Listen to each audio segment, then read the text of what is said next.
Our new chapter is surface chemistry. Surface chemistry जो chapter है इसमें 3 पार्ट हैं: adsorption, catalyst and colloidal solution. ये 3 पार्ट आपने इस चैप्टर में डिस्कस करने हैं बच्चों। सबसे पहली चीज़, सरफेस फिनोमेना होता क्या है, ठीक है, क्यों हमने इसमें ये टॉपिक पढ़ने हैं और इनके बारे में क्या क्या है। देखिए, अगर हम बात करें इसकी इम्पोर्टेंस की, तो ये चैप्टर जो है आपका, ये चैप्टर थ्योरेटिकल चैप्टर है टोटली। इसमें शॉर्ट सी डेफिनेशंस हैं, कुछ कंसेप्ट्स हैं, ठीक है बेटे। तो जो है इम्पॉर्टेंट चैप्टर है। जो 3 टॉपिक मैंने बताए, सबसे इम्पॉर्टेंट टॉपिक कोलाइडल है, बट ये है कि सभी टॉपिक से लगभग 1 क्वेश्चंस बोर्ड में आते हैं और कम्पिटिटिव एग्ज़ाम्स वाइज भी इसमें क्वेश्चंस पूछे जाते हैं। तो अब हम बात कर रहे थे कि सरफेस केमिस्ट्री क्या है, सरफेस फिनोमेना क्या है। एक्चुअली हमने ये सारे टॉपिक स्टडी करने हैं in surface phenomena. Surface phenomena होता है, जैसे मान लीजिए कि मेरे पास मार्कर है, इस मार्कर को अगर मैं वाटर में डिप करता हूँ तो वाटर के ड्रॉपलेट्स उसके सरफेस से अटैच हो जाएंगे, बट उसके अंदर एंटर नहीं करेंगे, ठीक। जबकि दूसरी तरफ अगर मैं चॉक लेता हूँ और चॉक को मैं वाटर में डिप करता हूँ तो चॉक के अंदर वाटर इंटर कर जाएगा, ठीक है। तो चॉक वाले फिनोमेना को हम कहते हैं बल्क फिनोमेना, जबकि मार्कर वाले भी फिनोमेना जो हुआ उसे कहते हैं सरफेस फिनोमेना। सरफेस का मतलब, सरफेस फिनोमेना का मतलब है कि जहाँ पर सिर्फ सरफेस के साथ चीज़ें अटैच हो रही हों या सरफेस की वजह से रिएक्शंस हो रही हों, उसे कहते हैं सरफेस फिनोमेना कहते हैं, ठीक है। उनमें से एड्जॉर्प्शन पहला हमारा टॉपिक है। Adsorption is also a surface phenomena. Adsorption क्या होता है, जैसे मैंने आपसे कहा कि हमने मार्कर को वाटर में डिप किया और वाटर के ड्रॉपलेट जो है वो अटैच हो गए मार्कर के सरफेस पर, तो इसे कहते हैं एक्यूमुलेशन ऑफ मॉलिक्यूलर स्पीशीज, ठीक है, molecular species on the surface than in the bulk. मतलब सरफेस पे ज़्यादा अटैचमेंट होगी, बल्क में नहीं होगी, उसे कहते हैं एड्जॉर्प्शन कहते हैं। जैसे यहाँ पर एक डायग्राम आप देख रहे हैं, इस डायग्राम में हमारे पास ये एक सॉलिड सरफेस है, ये सॉलिड है और इसके ऊपर ये डॉटेड से जो बने हुए गैस एड्जॉर्ब हो रही है, ठीक है बेटे। सॉलिड सरफेस पे गैस एड्जॉर्ब हो रही है, तो ये सरफेस फिनोमेना कहलाता है, ठीक है। इसको क्या कहते हैं, सरफेस फिनोमेना कहते हैं। अब इस सरफेस फिनोमेना के बहुत सारी एप्लीकेशंस हैं, बहुत सारे एग्जांपल्स हैं। जैसे कुछ एग्जांपल डिस्कस करते हैं, फिर आगे चलेंगे। जो कोल माइंस होती हैं, कोल माइंस में बहुत सारी पॉइजनस गैस प्रोड्यूस होती हैं। उन पॉइजनस गैस का इफ़ेक्ट ना हो जो वर्कर उसमें जॉब करते हैं, इसलिए उनको चारकोल का मास्क दिया जाता है। चारकोल का जो मास्क होता है या चारकोल जो है, ये उन पॉइजनस गैस को एड्जॉर्ब कर लेता है, मीन्स सरफेस पे उसके आके अटैच हो जाती हैं, अंदर एंटर नहीं करने पाते, तो जिससे जो वर्कर्स हैं वो उस गैस को इनहेल नहीं करते हैं और उनसे उनकी जो है प्रोटेक्शन होती है। दूसरा एग्जांपल हम ले सकते हैं, जैसे शुगर है। शुगर जब ये प्रिपेयर की जाती है तो इसका कलर होता है ब्राउन। उस ब्राउन कलर को निकालने के लिए शुगर के सॉल्यूशन पे से चारकोल का पाउडर, एनिमल चारकोल का पाउडर जो है उसको फ्लोट कराते हैं। और एनिमल चारकोल का मतलब होता है जो जानवरों की हड्डियां होती हैं उसका पाउडर, एनिमल चारकोल को फ्लोट कराते हैं। एनिमल चारकोल जो होता है वो उस कलर को एब्जॉर्ब कर लेता है और शुगर जो है वाइट हो जाती है। ये भी एक इसका एग्जांपल है। तीसरा एग्जांपल है, जैसे आप जो है मान लीजिए नया बैग को ख़रीद के लाते हैं या सूटकेस खरीदते हैं, तो उसके अंदर आपने देखो छोटे छोटे से पाउच पड़े होते हैं। उन पाउच के अंदर सिलिका जेल होती है।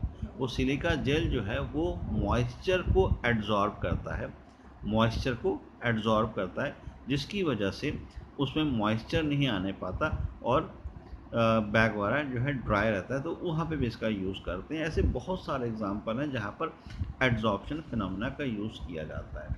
तो एड्जॉर्प्शन का मतलब क्या हुआ बेटे, accumulation of molecular species on the surface than in the bulk is called adsorption. या सिंपली अगर हम बात करें तो अगर सरफेस के ऊपर चीज़ें अटैच हो रही हैं, जैसे मैंने आपको बहुत सारे एग्जांपल दिए, तो उसे कहते हैं एडजॉर्प्शन कहते हैं।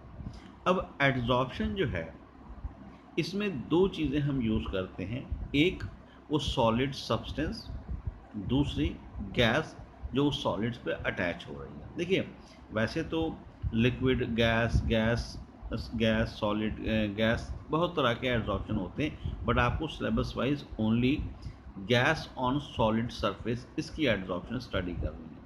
तो जो सॉलिड सरफेस है जिस पर गैस एड्जॉर्ब हो रही है, उस सॉलिड सरफेस को हम कहते हैं एडजॉर्बेंट कहते हैं। क्या कहते हैं? सॉलिड सरफेस को एडजॉर्बेंट कहते हैं, और जो गैस उस पर अटैच हो रही है वो कहलाता है एडजॉर्बेट। तो ये दो टर्म्स हैं related to solid and gas जो हम सरफेस में पढ़ रहे हैं। तो इनको आपने याद रखना है कि what is adsorbent and what is adsorbate.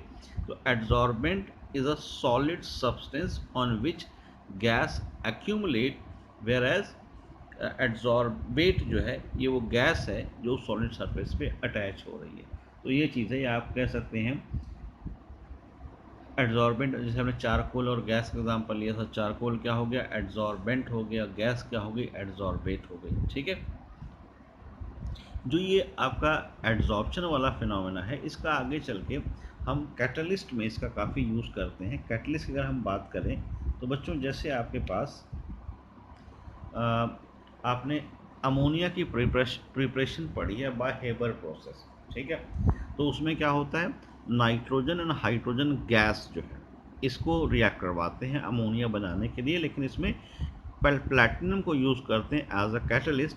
तो प्लैटिनम जो सॉलिड है ये इन गैसेस को एड्जॉर्ब करता है और इससे इनकी आगे रिएक्शंस होती है। कैसे होती है मैकेनिज्म में आगे हम डिस्कस करेंगे डिटेल में कैसे होती है और क्यों होती है, ठीक है। अच्छा, ये तो गई बात आपकी एड्जॉर्प्शन की, ठीक है। उसके बाद एक छोटी सी डेफिनेशन और इसमें है जिसे कहते हैं डीसॉर्प्शन कहते हैं। डीसॉर्प्शन का मतलब होता है एड्जॉर्बेंट एंड एड्जॉर्बेट को जो सेपरेट करने की प्रोसेस है उसे कहते हैं डीसॉर्प्शन कहते हैं। या आप कह सकते हो the process of removing and adsorb substance from a surface on which it is adsorb is called desorption. या सिंपली दोनों को अलग अलग करने की जो प्रोसेस है वो कहलाती है डीसॉर्प्शन कहलाती है। क्लियर हुई बात बच्चों? तो एड्जॉर्प्शन। अच्छा, एब्जॉर्प्शन और एडजॉर्प्शन, देखिए हम बात कर रहे हैं एडजॉर्प्शन, AD, ठीक है। और एक होता है एब्जॉर्प्शन, जो मैंने आपको बोला चौक वाला फिनोमेना वो है एब्जॉर्प्शन, जबकि जो मार्कर वाला बात की वो है एडजॉर्प्शन। दोनों में डिफरेंस ये है कि एडजॉर्प्शन जो है ये सरफेस फिनोमेना है, जबकि एब्जॉर्प्शन जो है इसे हम बल्क फिनोमेना कहते हैं, ठीक है। तो एक सरफेस फिनोमेना है और दूसरा बल्क फिनोमेना है। आपको यहाँ पर सरफेस पढ़ना है, मीन्स एडजॉर्प्शन पढ़ना है। तो अब ये दोनों जो हैं एडजॉर्प्शन और एब्जॉर्प्शन, अगर ये साइमल्टेनियसली किसी में हो रहे हैं तो उसे हम कहते हैं सॉर्प्शन कहते हैं, SORPTION, सॉर्प्शन कहते हैं उसे, ठीक है। Sorption means if adsorption and absorption takes place simultaneously then it is called sorption। जैसे फॉर एग्जांपल मान लीजिए फोम लो, फोम जो गद्दे वगैरह में लगे होते हैं फोम, उसको अगर आप वाटर में डिप करते हैं तो उस केस में क्या होगा, वाटर फोम के अंदर भी एंटर करेगा और सरफेस पे भी अटैच होगा।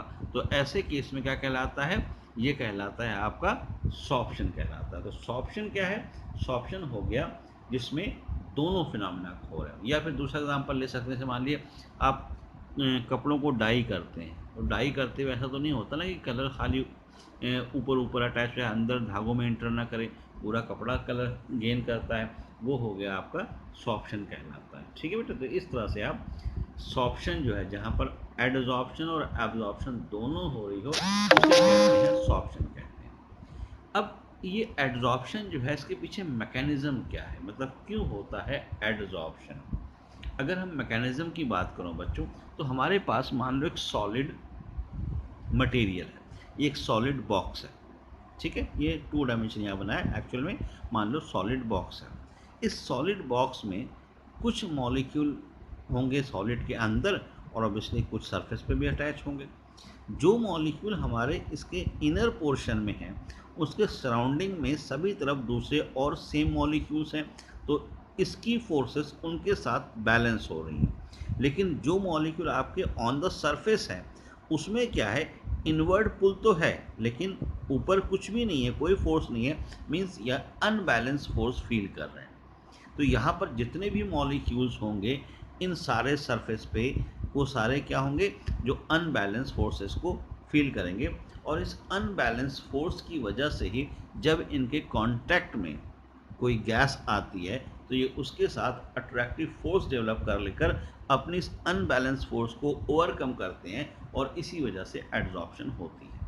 तो एड्जॉर्प्शन होती है due to the unbalance force present on surface molecule. जो सरफेस पे हैं उनके अंदर जो है उनके सभी डायरेक्शन में दूसरे मॉलिक्यूल प्रेजेंट हैं, इसलिए उनके साथ तो प्रॉब्लम नहीं है।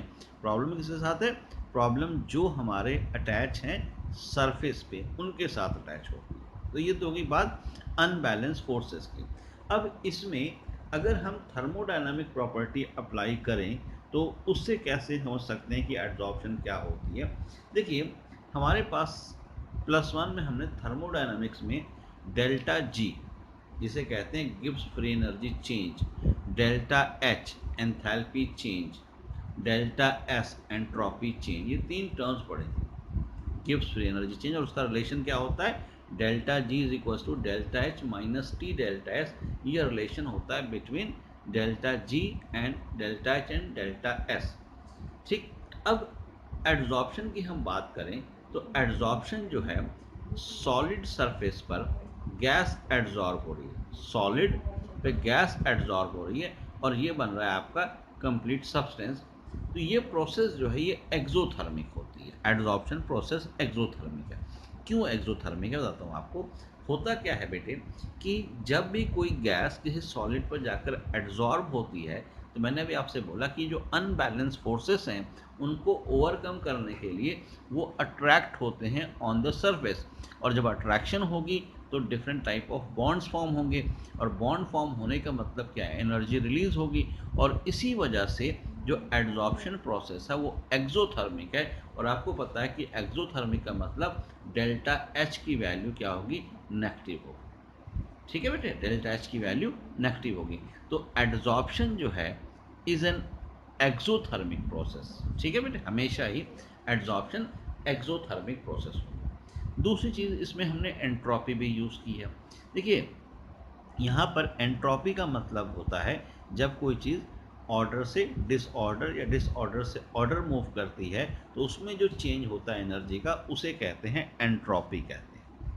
अब हमारे पास यहाँ पर क्या हो रहा है, पहले गैस पूरे में स्प्रेड थी, जैसे ही चारकोल आपने रखा गैस सारी उसके ऊपर आकर एड्जॉर्ब हो गई, मतलब डिसऑर्डर से ऑर्डर में आ गई। और डिसऑर्डर से ऑर्डर में आने का मतलब है कि यहाँ पर डेल्टा एस की वैल्यू नेगेटिव होगी। क्योंकि एंट्रोपी जनरली हम मेजर करते हैं ऑर्डर टू डिसऑर्डर, उस केस में डेल्टा एस पॉजिटिव लेते हैं, बट यहाँ पे उल्टा हो रहा है, डिसऑर्डर से ऑर्डर में आ रही हैं इसलिए डेल्टा एस की वैल्यू क्या हो जाएगी, नेगेटिव। अब आपके पास डेल्टा एच नेगेटिव है and delta S both negative है। तो देखिए अगर इस इक्वेशन में देखें आप, delta G is equal to delta H minus T delta S, delta H minus में है, ठीक है, डेल्टा एस भी माइनस में, तो माइनस माइनस ये डेल्टा एस वाला पार्ट तो प्लस हो जाएगा। लेकिन क्योंकि डेल्टा एस जो एंट्रोपी है इसकी वैल्यू बहुत स्मॉल होती है, ठीक है, यहाँ पर delta H greater than T delta S होगा। या आप कह सकते हो इस तरह से भी कि एक्सोथर्मिक प्रोसेस, हमने +1 में पढ़ा था ये बात कि all exothermic process are spontaneous. उसका रीज़न क्या है, delta H greater than T delta S है।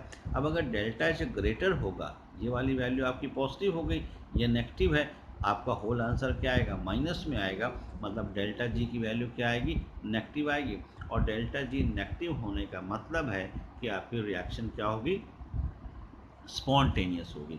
मतलब एड्जॉर्प्शन जो प्रोसेस है वो स्पॉन्टेनियस है, अपने आप होती है। जैसे मैंने आपसे कहा था कि भाई माइंस में वर्कर्स चारकोल पहन के गए तो जो पॉइजनस गैस प्रेजेंट थी वो अपने आप आके मास्क पे एड्जॉर्ब हो गई, उनके लिए कोई फोर्स तो नहीं लगानी पड़ी।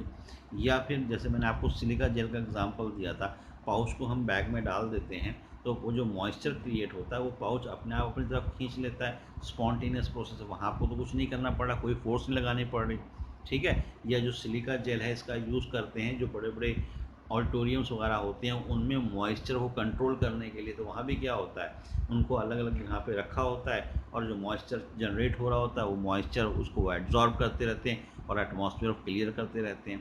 तो ये जो प्रोसेस है मतलब एड्जॉर्प्शन प्रोसेस है, ये क्या है, स्पॉन्टेनियस है। तो आपने मैकेनिज्म ऑफ एड्जॉर्प्शन में क्या क्या पढ़ा बच्चों, एक कि जो एड्जॉर्प्शन है ये होती है due to unbalance forces present on the surface of solid substance, ठीक है। दूसरा, एड्जॉर्प्शन इज ऑलवेज एक्सोथर्मिक। तीसरा, इसमें डेल्टा एस की वैल्यू नेगेटिव होगी क्योंकि यहाँ पर डिसऑर्डर से ऑर्डर में चीज़ें जा रही हैं और स्पॉन्टेनियस प्रोसेस होती है। क्लियर बात। तो इसे कहते हैं मैकेनिज्म ऑफ एड्जॉर्प्शन कहते हैं और इस तरह से एड्जॉर्प्शन को आप स्टडी कर सकते हैं। तो बच्चों एड्जॉर्प्शन हमने डिस्कस किया, हमने डिसॉर्प्शन डिस्कस किया, सॉर्प्शन डिस्कस किया और मैकेनिज्म डिस्कस किया। अब देखिए आपका जो ये एड्जॉर्बेंट और एड्जॉर्बेट है, एड्जॉर्बेंट क्या होता है, सॉलिड सब्सटेंस, एड्जॉर्बेट क्या होती है, गैस। जब गैस सॉलिड पर आकर अटैच होगी तो इनके बीच में क्या बनेगा, फोर्स ऑफ अट्रैक्शन। वैसे मैंने आपसे क्या कहा था कि अनबैलेंस फोर्सेस हैं, जैसे ही गैस कांटेक्ट में आएगी सॉलिड के तो उनके बीच में आपस में एक अट्रैक्टिव फोर्स डेवलप होगी। अब ये अट्रैक्टिव फोर्सेस जो हैं इनको दो पार्ट में डिवाइड किया गया है, एक वीक वैंडर वॉल फोर्सेस जो होती हैं वो, और दूसरा केमिकल बॉन्ड। केमिकल बॉन्ड में हम आयोनिक एंड कोवेलेंट बॉन्ड की बात कर रहे हैं और वैन डर वाल फोर्सेस जो है अलग अलग तरह की फोर्सेस होती हैं, वीक हाईली वीक फोर्स होती हैं। तो ये जो अट्रैक्टिव फोर्सेस हैं बिटवीन एड्जॉर्बेंट एंड एड्जॉर्बेट, इनके अकॉर्डिंगली जो एड्जॉर्प्शन है इसको आगे फिर दो पार्ट में डिवाइड किया गया है, ठीक है बेटे। जो ये आपके फोर्स है, force of attraction between the adsorbent and adsorbate, इसके accordingly adsorption is classified into two type. First is physical adsorption and second is chemical adsorption. Type of adsorption में फर्स्ट क्या है, फिजिकल एड्जॉर्प्शन और दूसरा है chemical adsorption. जब physical adsorption जो है इसे फिजीसॉर्प्शन भी कहते हैं और केमिकल एड्जॉर्प्शन को केमीसॉर्प्शन भी कहते हैं। तो फिजिकल एड्जॉर्प्शन और फिजीसॉर्प्शन क्या होता है, physical adsorption means if the force of attraction between the adsorbent and the adsorbate is a weak van der Waals forces, then the adsorption is called physical adsorption or physisorption, ठीक है। या कह सकते हैं if accumulation of a gas on the surface of a solid occur on account of weak van der Waals forces, the adsorption is called physical adsorption or physisorption कहते हैं, ठीक है बेटे। Week van der Waals force के through attach अगर है तो उसे कहते हैं फिजिकल एड्जॉर्प्शन कहते हैं। एंड इफ द अमाउंट जो आपकी if the adsorbent and adsorbate are held together by a chemical bond then it is called chemical adsorption और केमिसॉर्प्शन। केमिकल बॉन्ड मतलब आयोनिक और कोवेलेंट बॉन्ड, यहाँ पर हम ये दो बॉन्ड की बात करेंगे। तो देखिए सिंपल सी डेफिनेशंस हैं। What is physical adsorption, physical adsorption means those in which force of attraction between adsorbent and the adsorbate is weak van der Waals force, whereas in chemical adsorption the force of attraction between the adsorbent and adsorbate is a chemical bond such as ionic or covalent bond। Obviously बेटा दोनों में type of force differ कर रही हैं, ठीक है। मतलब type of force कहने का मतलब यहाँ पर जो अट्रैक्टिव फोर्सेस हैं, मैग्नीट्यूड ऑफ अट्रैक्शन है वो डिफर है। वैन डर वाल काफ़ी वीक फोर्सेस होती हैं जबकि केमिकल बॉन्ड उससे बहुत ज़्यादा स्ट्रॉन्ग होते हैं, ठीक है। काफ़ी डिफरेंस होता है दोनों के एनर्जी लेवल में। तो ऑब्वियसली इनकी कैरेक्टरिस्टिक्स भी अलग होंगी। Characteristics of physical adsorption different है और characteristic of chemical adsorption different है। ठीक है, बात करते हैं पहले कैरेक्टरिस्टिक्स ऑफ फिजिकल एड्जॉर्प्शन की, फिर उसके बाद बात करेंगे कैरेक्टरिस्टिक्स ऑफ केमिकल एड्जॉर्प्शन की, या इनको आप एज अ डिफरेंस भी ले सकते हैं। जैसे फिजिकल एड्जॉर्प्शन की बात करें तो पहला पॉइंट ये है इसकी कैरेक्टरिस्टिक में कि फिजिकल एड्जॉर्प्शन जो है ये स्पेसिफिक नहीं होता, ये इसे कहते हैं लैक ऑफ स्पेसिफिसिटी, जबकि केमिकल एड्जॉर्प्शन जो है ये हाईली स्पेसिफिक होते हैं। अब केमिकल स्पेसिफिक कैसे हैं भाई? केमिकल एड्जॉर्प्शन में एड्जॉर्बेंट और एड्जॉर्बेट के बीच में फोर्स जो बननी है वो है आयोनिक और कोवलेंट बॉन्ड, और ये बॉन्ड हर किसी केसेस में बनते नहीं है। ये जैसे आपने पढ़ा हुआ है कि कहीं कोवलेंट बनता है, कहीं आयोनिक बनता है, हर जगह तो बॉन्ड नहीं बन सकता। जबकि वैन डर वाल फोर्स क्या है, ये कहीं भी डेवलप हो सकती, किसी भी सरफेस पे गैस के बीच में फॉर्म हो सकती है। इसलिए जो आपका केमिकल फिजिकल एड्जॉर्प्शन है वो स्पेसिफिक नहीं होता, जबकि केमिकल स्पेसिफिक होता है। केमिकल स्पेसिफिक कैसे? जैसे ऑक्सीजन गैस सिर्फ उन्हीं सरफेस पर एड्जॉर्ब होगी या उन्हीं मेटल सरफेस पर एड्जॉर्ब होगी जिसके साथ वो ऑक्साइड बना सके, एंड हाइड्रोजन गैस उन पे ही एड्जॉर्ब होगी जिनके साथ वो हाइड्राइड बना सके, या आप कह सकते हो जिनके पास अनपेयर्ड डी ऑर्बिटल प्रेजेंट हो, ऐसे पर ही सिर्फ केमिकल एड्जॉर्प्शन होगी। अब आप खुद समझ सकते हैं केमिकल एड्जॉर्प्शन होने के लिए कंडीशन क्या है कि वो इस तरह की सब्सटेंस के साथ अटैक होंगे जहाँ पर रिएक्शन होगी या जिसमें अनपेयर्ड डी ऑर्बिटल प्रेजेंट होंगे, उसी केसेस में केमिकल एड्जॉर्प्शन पॉसिबल है। ठीक है, जैसे मैंने आपको एग्जांपल दिया ऑक्सीजन का और हाइड्रोजन का, जबकि फिजिकल क्या है इसमें स्पेसिफिक नहीं होता। उसके बाद फिजिकल की बात करें तो इसमें नेचर ऑफ गैस का इफेक्ट होता है एड्जॉर्प्शन पर। अब नेचर ऑफ गैस की जब यहाँ हम बात करते हैं बच्चों, तो गैस जो है, ठीक है, गैसेस जो है हमारे पास, गैस को लिक्विड में कन्वर्ट कर सकते हैं हम, अलग अलग गैस को। दो कंडीशंस होती हैं, एक आइदर बाय डिक्रीजिंग टेम्परेचर और बाय इंक्रीजिंग प्रेशर और by changing both these values. ठीक है, तो आप जो है जैसे हम घरों में यूज़ करते हैं एलपीजी सिलेंडर, वो क्या होता है लिक्विफाइड पेट्रोलियम गैस होती है। तो गैस को जो है ये लिक्विड में कन्वर्ट किया जा सकता है। ठीक है, हर गैस की अपनी अलग एक क्रिटिकल टेम्परेचर होता है। क्रिटिकल टेम्परेचर का मतलब जिस टेम्परेचर से नीचे वो गैस लिक्विड में कन्वर्ट नहीं होती। ठीक है, sorry, above which gas can not be liquefied. अब जितना ज़्यादा क्रिटिकल टेम्परेचर होता है, जितना ज़्यादा क्रिटिकल टेम्परेचर होगा उतनी ज़्यादा अमाउंट ऑफ गैस एड्जॉर्ब होती है। ठीक है, जैसे हम यहाँ पे एग्जांपल ले रहे हैं हाइड्रोजन एंड कार्बन डाइऑक्साइड का। हाइड्रोजन जो है इसका वॉल्यूम एड्जॉर्ब हो रहा है 4.5, ठीक है, मिलीलीटर या सेंटीमीटर क्यूब कह सकते हैं, और कार्बन डाइऑक्साइड का 48। देखिए कहाँ 4.5 कहाँ 48, क्यों? क्योंकि क्रिटिकल टेम्परेचर हाइड्रोजन का 33 है जबकि कार्बन डाइऑक्साइड का 304 है। तो जिसका क्रिटिकल टेम्परेचर हाई होगा वो गैस ज़्यादा एड्जॉर्ब होती है। इसका रीज़न ये है कि नियर क्रिटिकल टेम्परेचर जो वैन डर वाल फोर्सेस हैं वो स्ट्रांग होती हैं। ठीक है, तो जितना ज़्यादा क्रिटिकल टेम्परेचर होगा उतनी strong van der Waals force बनती है। इसलिए अगर क्रिटिकल टेम्परेचर हाई है तो उस केस में एड्जॉर्प्शन ज़्यादा होगी। ठीक है, तो आप कह सकते हैं increasing critical temperature increasing ease of liquefaction, liquid में कन्वर्ट करना उतना आसान होता है, एंड बिहेवियर, या आप कह सकते हैं ऐसे केस में इंक्रीजिंग एक्सटेंट ऑफ एड्जॉर्प्शन होगा। ठीक है, मतलब देखिए अगर आप यहाँ देखें हाइड्रोजन और carbon dioxide, volume of adsorption gas का बढ़ रहा है, क्यों? क्योंकि क्रिटिकल टेम्परेचर इंक्रीज हो रहा है। क्रिटिकल टेम्परेचर इंक्रीज होने का मतलब है इस मतलब कार्बन डाइऑक्साइड गैस जो है इसको लिक्विड में कन्वर्ट करना आसान है एज कंपेयर टू हाइड्रोजन। इसे कहते हैं ईज ऑफ लिक्वेशन कहते हैं। तो यहाँ पर याद रखना बहुत ज़रूरी है बच्चों, नेचर ऑफ गैस किसके लिए, फिजिकल एड्जॉर्प्शन के लिए।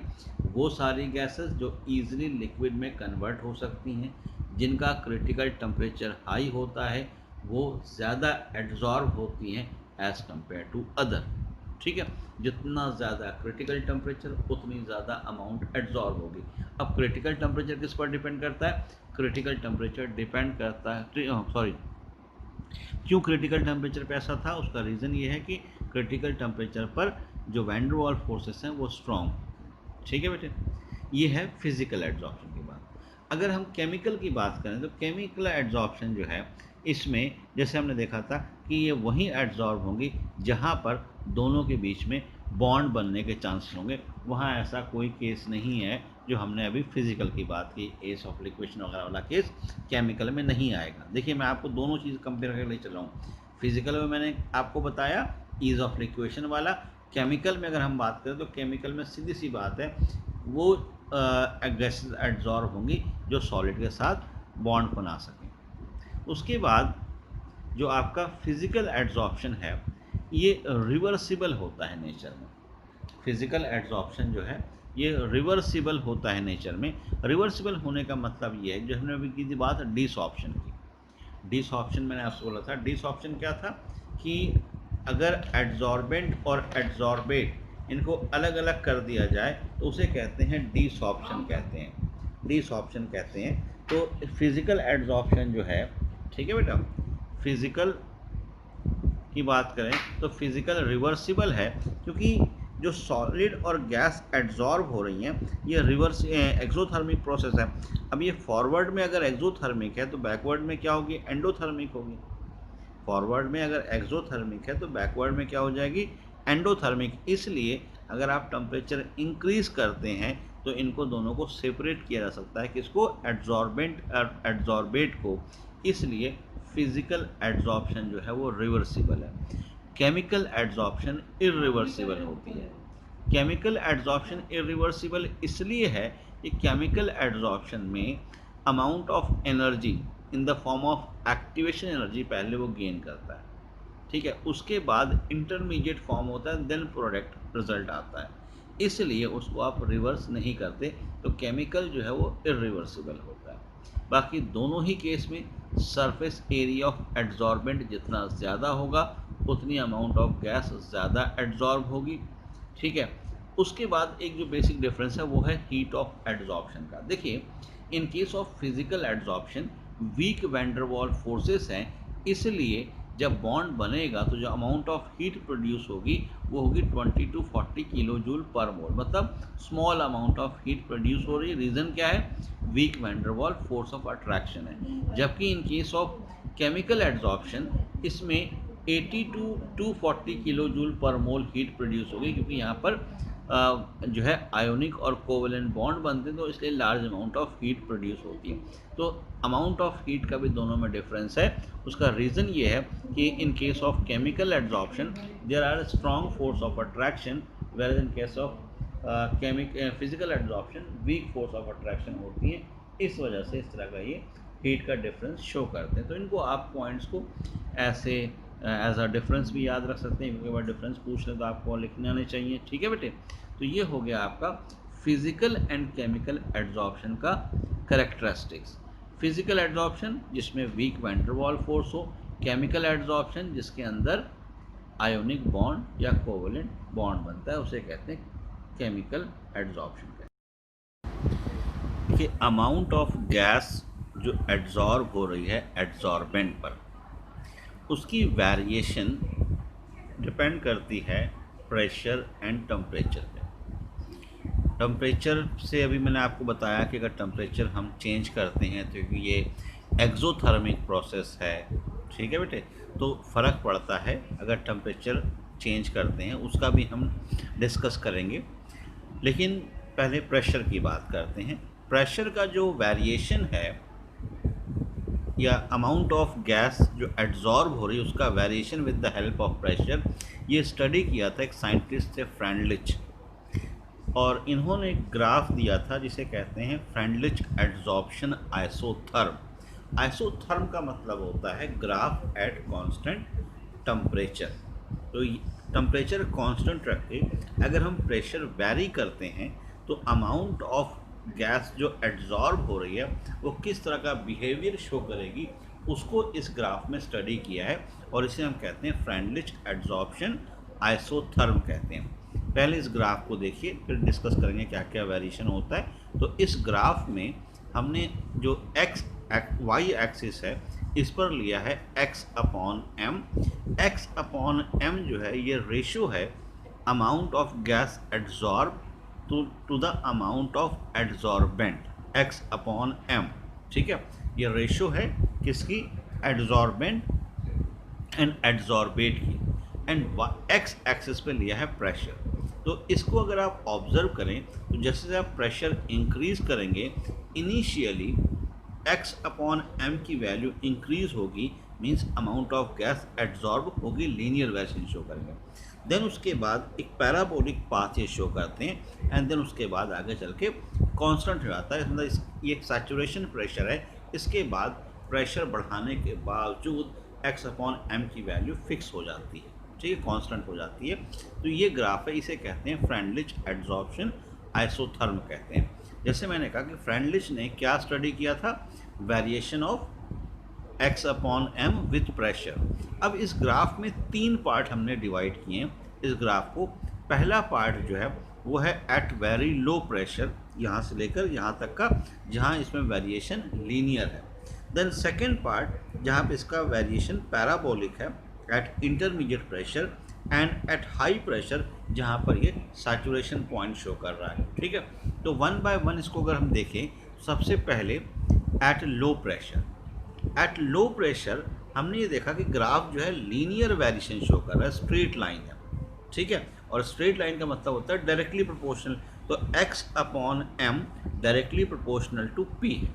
p क्या है, प्रेशर, x और m क्या है, रेशियो है mass of adsorbent to the mass of adsorbate. अब जो प्रोपोर्शनलिटी साइन है इसको हटाएंगे तो क्या लगा देंगे, हम लगा देंगे यहाँ पर k कांस्टेंट। तो x upon m is equals to kp होगा फॉर द फर्स्ट पोर्शन, या जो आपका ये लीनियर वेरिएशन वाला पोर्शन है इसके लिए, क्योंकि डायरेक्टली प्रोपोर्शनल से y is equals to mx होता है, ओरिजिन से स्टार्ट होगा एंड इस पोर्शन का स्लोप क्या हो जाएगा, इस स्लोप का हो जाएगा k। ठीक है, तो ये चीज़ है। उसके बाद eight intermediate pressure means second portion जो ग्राफ का पैराबोलिक पाथ है। अब क्योंकि ये पाथ पैराबोलिक है तो यहाँ पर x upon m directly proportional to p raise to power 1 upon n होगा। n यहाँ पर इंटीजर है और इसकी वैल्यू जो है 1 अपॉन n की लाई करती है फ्रॉम 0 to 1। ठीक है, 1 अपॉन n क्या है, इंटीजर है। तो x upon m directly proportional to p raise to power 1 upon n। ये रिलेशन क्यों आया, क्योंकि ये पाथ क्या है, पैराबोलिक पाथ है। अब इक्वल का साइन लगाएंगे तो अगेन कांस्टेंट लेंगे, तो x upon m is equal to क्या आ गया, k p raise to power 1 upon n। ठीक है, अब इसमें बोथ साइड लॉग ले लिया, तो लॉग लेंगे तो हो जाएगा log x upon m is equal to log k p raise to power 1 upon n, या हो गए लॉग x अपॉन एम। अब लॉग a इंटू बी क्या हो जाएगा, log a plus log b, ये बन गया log of k plus power को आगे ले आते हैं 1 अपॉन n लॉग p हो जाएगा। ठीक है, जैसा मैंने कहा कि 1 अपॉन n की वैल्यू 0 और 1 के बीच में होगी, तो ये है आपका पैराबोलिक। अब इसमें ये एक नया इक्वेशन जो बना है log x upon m is equal to log k plus 1 upon log p, ये हो गया y is equal to m x plus c वाला ग्राफ। ठीक है, इसको अगर आप ड्रॉ करते हैं, इसमें हम y एक्सिस पे लेंगे log x अपॉन m की वैल्यू और x एक्सिस पे लेंगे log p की वैल्यू। ठीक है, तो यहाँ पर ये आपकी इस तरह स्ट्रेट लाइन आएगी, इसका स्लोप 1 अपॉन n होगा और y इंटरसेप्ट इसका log k के इक्वल होगा। ये किसके लिए है, ये है इंटरमीडिएट प्रेशर के लिए जहाँ पर वेरिएशन पैराबोलिक है। देन एट हाई प्रेशर, अगर हम हाई प्रेशर की बात करें तो हाई प्रेशर पर x upon m p raise to power 0, क्योंकि कांस्टेंट है, यहाँ पर प्रेशर का कोई इफेक्ट नहीं हो रहा, प्रेशर आप बढ़ाते जा रहे हैं, x अपॉन एम की वैल्यू चेंज नहीं हो रही, इसलिए हम लिखते हैं x upon m directly proportional to p raise to power 0 या x upon m is equals to k, constant ले सकते हैं। ठीक है, तो ये है, इसे कहते हैं फ्रेंडलिच एड्जॉर्प्शन आइसोथर्म कहते हैं। आइसोथर्म ग्राफ मीन्स होता है graph at constant temperature. At constant temperature का ग्राफ होगा तो उसको क्या कहेंगे, आइसोथर्म कहते हैं। अब इस जो लिए आपका फ्रेंडलिश एड्जॉर्प्शन आइसोथर्म है, इसकी कुछ लिमिटेशंस हैं। लिमिटेशंस में ये है कि एक तो फ्रेंडलिश एड्जॉर्प्शन आइसोथर्म जो है ये एम्पिरिकल है, इसका कोई थ्योरेटिकल कंसेप्ट नहीं, थ्योरेटिकल बेसिस नहीं है। दूसरी चीज़, जो यहाँ पर वैल्यू ऑफ कांस्टेंट के और एन है, ये टेम्परेचर डिपेंडेंट नहीं है, ठीक है। ये वैरी करती हैं अगर टेम्परेचर वैरी करता है, मतलब ये फिक्स नहीं है, अलग अलग टेम्परेचर पे अलग अलग के की वैल्यू और एन की वैल्यू होगी। उसके बाद तीसरी चीज़ आप कह सकते हैं कि जो फ्रेंडलिश आइसोथर्म है ये सिर्फ एप्लीकेबल होता है सर्टेन रेंज ऑफ प्रेशर, मतलब बहुत ज़्यादा अगर आप प्रेशर चेंज करते हैं तो उस केस में इसकी वैल्यू एप्लीकेबल नहीं होती है। तो ये इसके ड्रॉबैक्स हैं इस फ्रेंडलिश एड्जॉर्प्शन आइसोथर्म के। लेकिन आपको जो है बेटा पेपर वाइज अगर मैं बात करूं तो पेपर वाइज आपको ये आना चाहिए, पेपरों में आपको पूछा जाएगा, ठीक है। तो आपको ये डेरिवेशन जो छोटा सा मैंने अभी कराया ये आपको आना चाहिए। उसके बाद नेक्स्ट एक है एड्जॉर्प्शन आइसोबार। एड्जॉर्प्शन आइसोबार का मतलब graph at constant volume pressure. अगर एट कांस्टेंट प्रेशर बनाया गया हो तो उसे आइसोबार कहते हैं। एड्जॉर्प्शन आइसोथर्म फिजिकल और केमिकल दोनों के लिए सेम था, बट एड्जॉर्प्शन आइसोबार जो है दोनों का अलग अलग शो होता है, क्योंकि टेम्परेचर की अभी हमने बात की थी, टेम्परेचर के वेरिएशन से इनकी वैल्यूज़ पर फ़र्क इफ़ेक्ट पड़ता है। अब यहाँ देखिए जैसे आपके पास फिजिकल एड्जॉर्प्शन में देखें तो x upon m versus temperature at constant pressure, ये ग्राफ इस तरह से जा रहा है। मींस टेम्परेचर आप बढ़ाएंगे तो डिसॉर्प्शन होगा, ठीक है, डिसॉर्प्शन हो रहा है, दोनों सेपरेट हो रहे हैं। इन केस ऑफ फिजिकल हम पीछे भी देख चुके हैं, इसीलिए वो रिवर्सिबल होते हैं। But in case of chemical adsorption आप इनिशियली जब टेम्परेचर बढ़ाएंगे तो x अपॉन एम की वैल्यू इंक्रीज होगी, but after a certain time interval और ज़्यादा टेम्परेचर बढ़ाने पर ये भी डिक्रीज़ होती है। उसका रीज़न क्या है कि इसमें क्योंकि यहाँ पर केमिकल बॉन्ड फॉर्म होता है तो पहले ये वो एक्टिवेशन एनर्जी गेन करते हैं जो रिएक्शन से पहले होती है, जिसे हम कहते हैं मतलब जो energy required to initiate the reaction. इसलिए इसका इनिशियली वेरिएशन आता है और उसके बाद फिर आगे चल के ये डिक्रीज़ होता है। इससे आप आगे जाएंगे फिर ये डिक्रीज़ होना शुरू हो जाएगा। तो इस तरह का वेरिएशन ये शो करते हैं एड्जॉर्प्शन आइसोबार में। ये दो ग्राफ याद रखने हैं आपको एड्जॉर्प्शन आइसोबार के लिए। क्लियर हुई बात बच्चों? तो ये है आपका adsorption isotherm and adsorption isobar. उसके बाद एप्लीकेशन ऑफ एड्जॉर्प्शन। एप्लीकेशन की बात करें तो इसका एक एप्लीकेशन है, हमने बात की थी गैस मास्क, जो पॉइजनस गैस के लिए मास्क यूज़ किया जाता है इसमें माइंस में, वहाँ पे इसका यूज़ करते हैं गैस मास्क में। दूसरा इसका जो है हेट्रोजीनियस कैटालाइसिस, यानी कि जो कैटलिस्ट है उसमें दो मैकेनिज़्म हैं, उनमें से एक मैकेनिज़्म है जो बेस्ड है इस एड्जॉर्प्शन फिनोमेना पर। तो हेट्रोजीनियस कैटलिस्ट वाले जो थ्योरी आएगी वहाँ पे हमें देखेंगे कैसे इसका यूज़ होता है, वहाँ इसका यूज़ करते हैं। उसके बाद इसका यूज़ होता है सॉफ्टनिंग ऑफ हार्ड वाटर में, हार्ड वाटर को सॉफ्ट करने के लिए इसका यूज़ कर सकते हैं। डे आयोनाइजेशन ऑफ वाटर में इसका यूज़ होता है, ठीक है। प्लस वन में आपने पढ़ा था जो आयन एक्सचेंज मेथड, उसमें इसका यूज़ करते हैं। उसके बाद क्लींजिंग एक्शन जो सोप का है वहाँ पे इसका यूज़ होता है। फ्रोज फ्लोटेशन प्रोसेस, ये एक प्रोसेस आपने पढ़ी थी, 10th में भी थी आपको और आगे भी +2 में दोबारा से आएगी। Froth flotation process extraction of metal में हम यूज़ करते हैं, वहाँ पे भी इसका यूज़ होता है, उसमें भी इसको अप्लाई करते हैं। उसके बाद बेटा इसका यूज़ करते हैं क्रोमेटोग्राफी में। काफ़ी एप्लीकेशन है एड्जॉर्प्शन की, एक दो एप्लीकेशन आपको याद रखनी है जैसे मैंने बताई थी। मास्क वाले आप शुगर वाले लिख सकते हैं, हेट्रोजेनस कैटलिस्ट का भी डिटेल आगे आएगा तो आपको समझ में आ जाएगी चीज़ें, वहाँ पे आप इसका यूज़ कर सकते हैं। तो ये सारे फिनोमेना हैं जहाँ पर आप एड्जॉर्प्शन एप्लीकेशन या एड्जॉर्प्शन का यूज़ करेंगे, ठीक है बेटा। तो ये सारी थ्योरी थी एड्जॉर्प्शन को लेकर। नेक्स्ट टॉपिक में हम बात करेंगे फिर कैटलिस्ट क्या होते हैं, और कैटलिस्ट जो है थोड़ा इससे बड़ा टॉपिक है। तो एड्जॉर्प्शन का इसमें बेसिकली फिजिकल केमिकल डिफरेंसेस, ये सारी चीज़ें आपको याद रखनी।